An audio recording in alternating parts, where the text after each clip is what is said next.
তারা চেয়েছিল একটা দাঙ্গা লাগানোর জন্য এবং বিশ্বব্যাপী বাংলাদেশকে একটা জঙ্গিবাদী মৌলবাদী একটা রাষ্ট্রের একটা তকমা দেবার জন্য। যখন আমরা ওবায়দুল কাদেরকে ভবিষ্যতে তিনি রাজসাক্ষী হবেন কিনা জানি না, তিনি যখন সাক্ষ্য দিয়ে বলেন যে দিল্লি আছে তো আমরা আছি, আমরা আছি তো দিল্লি আছি। হাসিনার যে পরাজয়, দিল্লি 4 মাস পার হয়ে যাবার পরেও সে পরাজয়কে তারা হজম করতে পারেনি। মোদী সরকার হাসিনার পরাজয়কে, হাসিনার পতনকে নিজের পরাজয় পতন হিসাবে বিবেচনা করেছে। আমরা বলেছি পাশের বাড়িতে যদি আগুন লাগে, সে আগুন কিন্তু আপনার ঘরেও কিন্তু এসে পড়তে পারে। ফলে আপনারা আগুন নিয়ে যেটা খেলছেন, আগুন নিয়ে খেলতে খেলতে অনেক সময় মানুষ কিন্তু আগুনে কিন্তু পুড়ে মরে।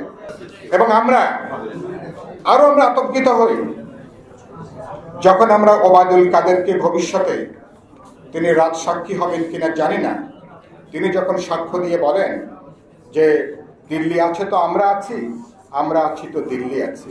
এই কথাটার অর্থ কি?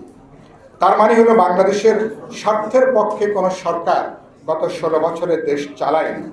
দিল্লির স্বার্থ, ভারতের স্বার্থ, রাজনৈতিক স্বার্থ, সামরিক স্বার্থ, অর্থনৈতিক স্বার্থ, সাংস্কৃতিক স্বার্থ, এটা রক্ষা করতে যে বাংলাদেশের স্বার্থকে ধারাবাহিকভাবে তারা বিসর্জন তারা দিয়ে আসছিলেন।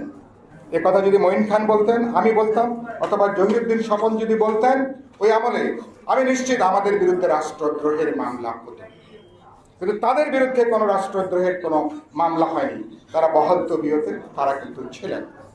আমরা খেয়াল করবেন, এই কারণের জন্যে 5ই আগস্টের এই ঐতিহাসিক ছাত্র শ্রমিক জনতার গণঅভ্যুত্থানের পরে হাসিনার যে পরাজয়, দিল্লি 4 মাস পার হয়ে যাবার পরেও সে পরাজয়কে তারা হজম করতে পারেনি। মোদী সরকার হাসিনার পরাজয়কে, হাসিনার পতনকে নিজের পরাজয় পতন হিসাবে বিবেচনা করেছে। বাংলাদেশ নিয়ে দিল্লির যে নীতি কৌশল, তার পরাজয় হিসাবে এটাকে তারা মেনে নিয়েছে। এই কারণের জন্য একদিনেও অভ্যুত্থান পরবর্তী বাংলাদেশকে, তার জনগণকে তারা স্বস্তিতে থাকতে তারা দেয়নি এবং তারা দিচ্ছে না। প্রায় প্রতিটা ইস্যুতে ধরে একটা বাংলাদেশ বিরোধী, একটা এখানকার অভ্যুত্থান বিরোধী, ছাত্র শ্রমিক জনতার অভ্যুত্থান বিরোধী, এমনকি অন্তর্বর্তী সরকার বিরোধী একটা ভয়ানক তৎপরতা এখনো পর্যন্ত তারা জারি তারা রেখে দিয়েছে। ভারতের মনস্তাত্ত্বিকভাবে ভারতের মনস্তত্ত্ব পরিবর্তন দরকার। কি পরিবর্তন দরকার? 5ই আগস্টের পরে একটা স্বাধীন জাতি রাষ্ট্রের মর্যাদা নিয়ে এই 17 কোটি মানুষের জনগোষ্ঠী তাদের নতুন অভ্যুত্থান হয়েছে। ফলে এদেরকে কোনোভাবেই কোনো চাপ, হুমকি, কোনো উস্কানির কাছে এদেশের জনগণ কোনো আধিপত্যের কাছে মাথা নত করবে না। 2, আমরা যেটা বলেছি, ভারত যেভাবে উস্কানি দিয়ে যাচ্ছে, আমাদের মানুষ অসাধারণভাবে, আমার চট্টগ্রামের সাইফুল ইসলাম আলী ইসকনের উত্তেজনার, তাদের সন্ত্রাসী দ্বারা নিহত হবার পরে এদেশের মানুষ যে অসাধারণ ধৈর্য, সাম্প্রদায়িক সম্প্রীতির পরিচয় দিয়েছে, সেটা অসাধারণ নজির তৈরি করেছে। এটাই হচ্ছে বাংলাদেশের মানুষের শক্তি, এটাই আমাদের শক্তি।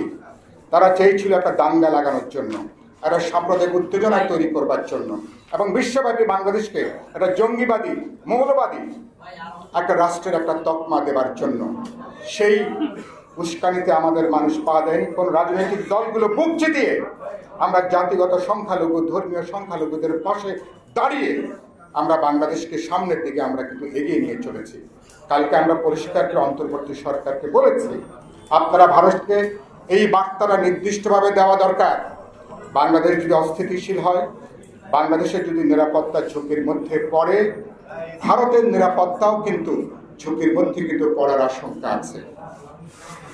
সমস্ত কার্ড কেবল আপনাদের হাতে নেই, বাংলাদেশের হাতেও কিছু কার্ড আছে। এটাকে বিবেচনার মধ্যে এটাকে নেওয়া দরকার। আমরা বলেছি পাশের বাড়িতে যদি আগুন লাগে, সে আগুন কিন্তু আপনার ঘরেও কিন্তু এসে পড়তে পারে। ফলে আপনারা আগুন নিয়ে যেটা খেলছেন, আগুন নিয়ে খেলতে খেলতে অনেক সময় মানুষ কিন্তু আগুনে কিন্তু পুড়ে মরে। ভারতকে পরিষ্কার করে বলতে চাই, এই বাংলাদেশ নিয়ে নতুন যে পরিবর্তন, তাকে নিয়ে মেহরবানি করে কোনো ষড়যন্ত্র, কোনো হুমকি, কোনো উস্কানি তৈরি করবেন না।